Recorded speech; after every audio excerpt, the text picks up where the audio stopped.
le bal des débutantes n'était plus d'actualité depuis 2 ans, en raison de la pandémie causée par l'émergence de la Covid-19. La dernière édition remontait donc à 2019, notamment lorsque Stella Belmondo avait effectué une entrée remarquée à l'hôtel de luxe Shangri-La à Paris sous les yeux de ses parents. Mais le 25 novembre dernier, l'événement faisait son grand retour dans la capitale. Une soirée animée et présentée par Stéphane Bern, qui s'est montré très complice avec son chéri de 20 ans, son cadet, Yori Bayrès, ancien candidat à Mister Gay Europe 2007, et créateur du site de rencontre Le Cercle de Socrate.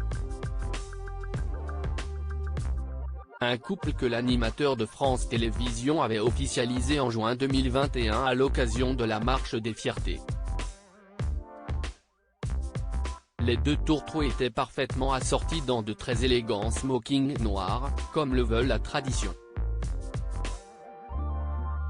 Ils étaient également très bien entourés, notamment par des enfants de stars, que ce soit Annabelle Zimmer, fille du célèbre compositeur de musique de cinéma Hans Zimmer, Harper Peck, petit-fils de Gregory Peck, Eleanor Ford Ugiali, descendante d'Henry Ford, Léa Isadora Behn, 6e dans l'ordre de succession au trône de Norvège, mais aussi Natasha Connery, la célèbre petite-fille de Sean Connery, connue pour avoir incarné James Bond à partir des années 60. Soirée mondaine mais aussi caritative, un événement organisé pour la bonne cause, car les fonds levés ont été ou seront reversés à l'Association pour la recherche en cardiologie du fœtus à l'adulte de l'hôpital Necker Enfants Malades, et à la World Central Kitchen, une ONG fournissant des repas aux victimes de catastrophes naturelles. Pour rappel, le bal des débutantes a été lancé dans les années 1950 avec une première édition franco-américaine. Il rassemble des personnes d'origine aristocratique au cours d'une soirée, à laquelle est imposé un code vestimentaire pour les hommes et les femmes.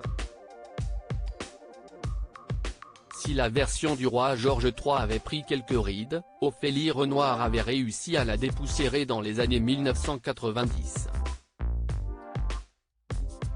L'événement a repris un second souffle depuis, et s'est ouvert à d'autres horizons, de l'Italie aux États-Unis en passant par la Chine.